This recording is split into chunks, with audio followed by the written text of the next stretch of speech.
What's going on in Nevada? We're going to answer that question in the second part of the show when we interview our attorney who heads up our new office there in Reno, Nevada. You're going to find it very, very eye-opening, and yet we at Pacific Justice Institute are dealing with those issues head on. But the first part of the show, I want to talk about the deep state, and specifically how it affects our freedoms, our liberties, our religious freedom.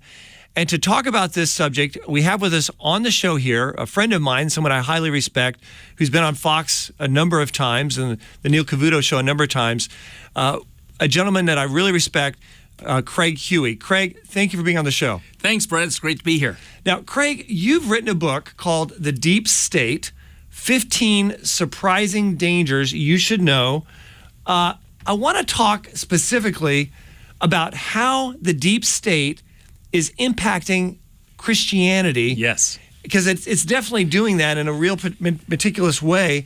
One of the ways is the fact that it's promoted internationally by the United States Department, these ideological agenda. How's it being promoted internationally? Okay, that's a great question because, you see, what is the deep state? People have heard about it, but do they really know what it is? And that's one of the reasons I wrote the book. You see, the deep state is about government bureaucrats. And it can be on the local level, the state level, and the national level. And these bureaucrats oftentimes are good public servants. They have a heart to serve the people. But many of these bureaucrats are people who basically are in it just for the money, just for the job. But something has happened. Something's happened in the last 8 years that has not ever happened before in America. And we see it at all levels, that people are getting into the government to change society, to change culture, to transform our nation. And what they do is they bring in an ideology of transformation that without legislation, they can change things. And that's what we see happening in America today. Right. And I know the Supreme Court has recently, I think in the future, will be addressing this bureaucracy and their ability just to make up rules without having legislative support behind it and just dictate what they want. I mean, it's outrageous. Yes. So I see that moving potentially in a positive direction down the road. But what we're dealing with right now is it's indisputable, and the effect on Christianity is indisputable. Specifically, Obamacare. Mm-hmm. This is another example of the deep state, isn't it, in terms of Christians having to provide contraceptives and other things that violate their faith? It took away freedom of conscience. And instead of listening to people of faith saying, I don't believe in abortion, I don't believe in this type of counter stuff, instead of that, what they've done is say you have to obey the government. You have to obey our rules. And they took away choice. And the Supreme Court intervened, and they knocked down some of the bad legislation. But see, here's the thing. The Department of Health and Services and other bureaucracies, they're filled with people who want to override the Supreme Court and override the will of the people and try to be able to legislate through the bureaucracy. Yeah, it's very real. It's happening. What about destroying adoption? Your book talks about how effectively the deep state is attacking Christianity and its role in the adoption process, private ministries. How can this be, and how's it happening? It's really a terrible thing because many adoption agencies are faith-based. They're born-again Christians, they're evangelical Christians, they're conservative Catholics, and they believe in the sanctity of life. And they formed an adoption agency to try to find parents that reflect their religious point of view. And what the government has done on the state and national level is come in and said, you cannot discriminate on who you're going to have adopt a child. And in other words, we don't care that you're a Christian adoption agency and you're looking for parents that reflect a biblical worldview. You're going to have to be able to give that child up to anyone who may even be opposed to a biblical worldview. Wow. I mean, for them, they're a Christian agency, Christian adoption agency, and they're being told, you can exist, but you just can't act out what you say. You can't actually be Christian. You have to give this kid over to some family or couple that you know is not practicing a biblical worldview. The relationship is one that the Bible completely doesn't agree with. they have to compromise that in order to exist, and the deep state is doing that. That is very real. We've already seen it take place in a number of places, Philadelphia and other places. But what about social media? I mean, we've seen talk, Craig, about social media being biased, discriminatory, but what role does the deep state play in this incredible discrimination that we've seen at Pacific Justice Institute, trying to isolate organizations, ministries, pastors, Christians from having that same equal opportunity to get out their voice? This is very concerning. Yeah. So one of the things I write about in the book is the deep state is more than just the government bureaucrats themselves. It's the supporters of certain ideological points of view. And what we have found with Facebook and YouTube and Google is a discrimination. Twitter, we see discrimination about people of faith, about people with opposing points of view that are more conservative, free market oriented. They discriminate against it. Pacific Justice Institute, which does incredible work in protecting the rights of people, they've been discriminated against. My electionforum.org, which has a Christian worldview on news and political opinion, we have been marginalized and discriminated against. We've been told we can't advertise. So what we have found is a massive attack by these entities, and that's something that when people are looking at the news, they don't realize the discrimination that takes place. Brad, if you went right now, and there's an effort among the bureaucrats to do away with the tax exemption of churches and Christian organizations. Right, and it's growing. I've seen politicians, people running for office openly on television saying, we need to get rid of 501c3 status for churches. We need to punish them because of their biblical worldview beliefs regarding sexuality and marriage and things like that. And they're running on this, and a number of politicians, I mean, they're all coming out for this stuff. That's right. On a very alarming basis. National politicians, local politicians, they're all talking about this, getting more tax revenue, but mainly punishing Christian-oriented organizations. Right. And here's the thing, Brad, this is really key. One of the candidates for president said that they wanted the government to evaluate if these faith-based groups were discriminating and violating federal law. Can you imagine the government taking a look at our beliefs and trying to determine if we're violating certain laws? That's interpretation from a non-biblical worldview that will be devastating to Christian groups. Oh, yeah, tremendously. Right. Then we also have businesses, Christian businesses being impacted because of their faith. It's a terrible thing. People have lost their livelihood. Their businesses have been put out of business from local, state, and national, and from the judges. So we got all these different deep state bureaucrats working that are basically attacking people of faith. Like, what's an example of this? Oh, well, there's a florist that is up in Seattle. And she's, I believe, like 76 years old. She's a wonderful woman, loving woman. And she would sell flowers, and that was her ministry, and she would sell flowers, and that was her testimony of the love of Jesus. And she would sell flowers to anyone. Well, a homosexual couple who were their clients, she loved them with the love of our Lord. But when they asked that she do their wedding, she said, based upon my biblical worldview, my conscience would be violated. I can't do that. You can go down the street and buy flowers. I'll sell you flowers, but I can't do my creative efforts at the wedding because I believe in a biblical worldview of a marriage. And they took her to court. And she keeps losing in court because of these laws. And you know what, Brad? She's about ready to lose her retirement, her home, her business, everything. She'll never recover from this. Right. And so this is going to be going to the Supreme Court. But there are photographers. There are people all over the United States, bakers. Basically, if this continues, the government can attack and shut down any small business that doesn't meet its new rules, its regulations, and their bureaucrats are the ones who are behind this. That's right. They're the ones dealing with this, throwing this out. Bureaucrats, we're not elected to office. We also see the bureaucrats in education Yes. impacting our children with new social engineering. I know we at Pacific Justice have been working and fighting against this new wave of sex education, sexual lifestyle, sexuality that's being pushed on our children all the way down to the kindergarten level.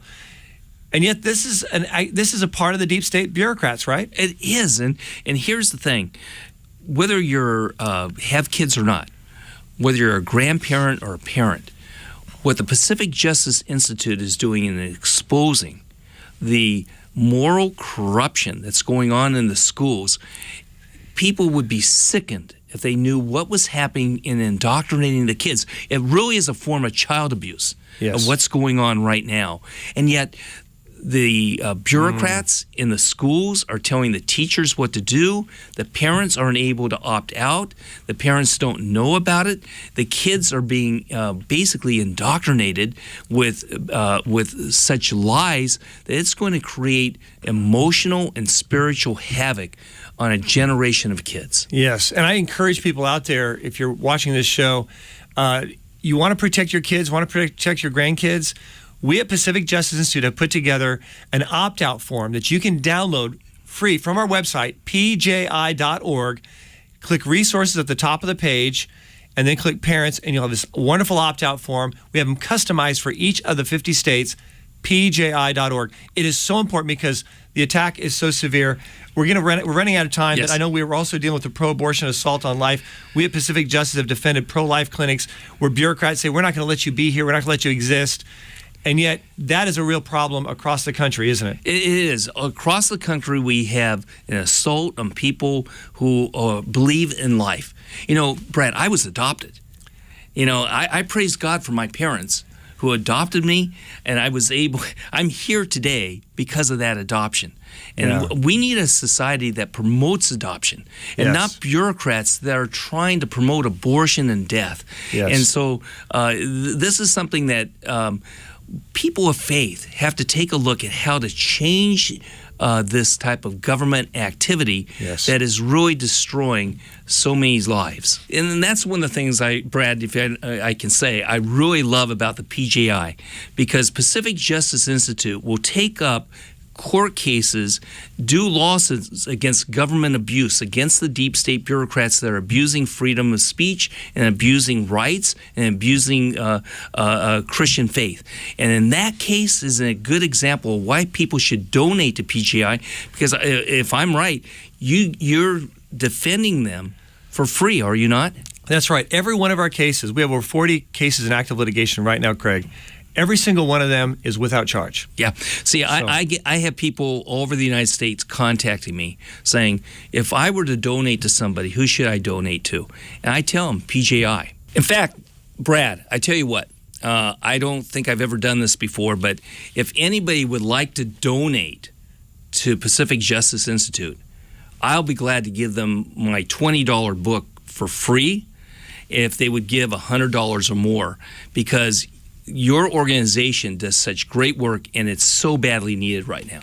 Well, I appreciate that. Our attorneys out there in the field appreciate that, and the people we help are appreciating that. So thank you for those kind words. Sure. Well, Craig, I appreciate the work that you're doing once again. Folks, this is the book. It's called The Deep State, 15 Surprising Dangers You Should Know by Craig Huey. Craig, thank you for the work you're doing, and thanks for being on the show. Thank you, Brad.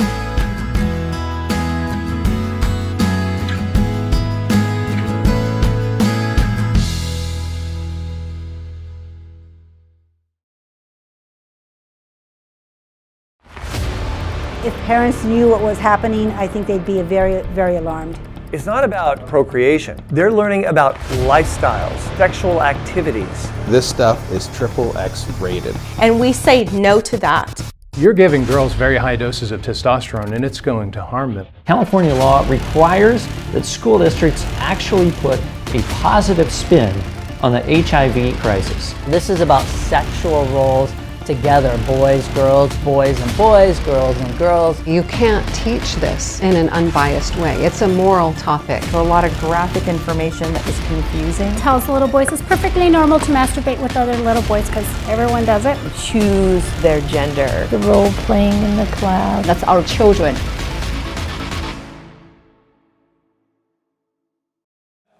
So what do? We need all of you to rise up to fight for kids.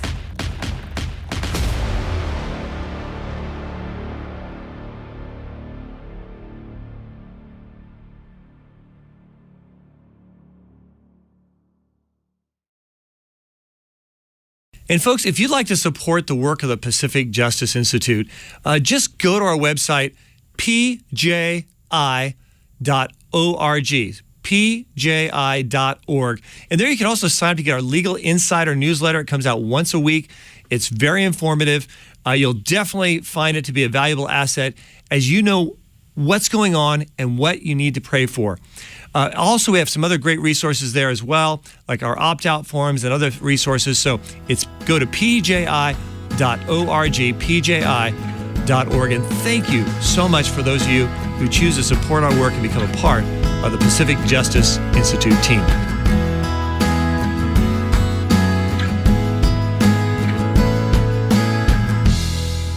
Now, we have with us on the line today the attorney who's heading up the office for the Pacific Justice Institute for the state of Nevada, Emily Mimnaugh. Emily, welcome to the program.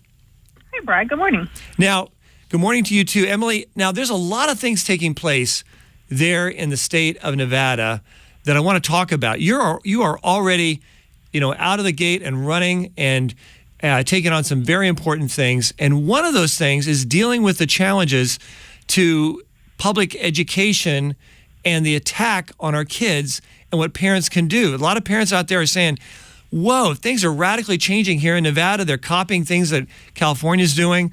We've heard that, over and over again. And you have prepared something which is a very valuable tool, a valuable weapon for parents to use to protect their children in view of what's taking place in public schools. Tell me more. Yeah, we have created a handbook, which is, I think, very comprehensive for Nevada parents to respond to a lot of the challenges that are coming up on a day-to-day basis for parents dealing with a lot of questions, everything from bringing your Bible to school, whether or not your student can pray silently, whether they can pray with their friends, whether or not you can have a Bible study club. A lot of these questions are coming up, and like you've said, Nevada often takes its lead, unfortunately, I would say, from California. And so what we've prepared is a handbook to address a lot of these questions. Right. Now, there's a lot of issues that parents have that deal with, the new sexuality, sexual lifestyle material that's being pushed in our public schools. It's going full-blown in Nevada, I've heard. Just recently, in the last couple of years, we've seen that happen. And so this book talks about how parents can protect their kids as opt-out forms. I understand that the parents can utilize, in fact, we have it on our website for all 50 states, customized opt-out forms to protect children. Why is it important, Emily, for parents to utilize these opt-out forms, check the boxes, sign them, and give these to the schools to protect their kids? Why do you think that's important? It's so important because, first and foremost, it's the parent's right. And the NRS, that's the Nevada Revised Statutes, absolutely recognizes that the parent has the fundamental responsibility for their child, and that includes their education.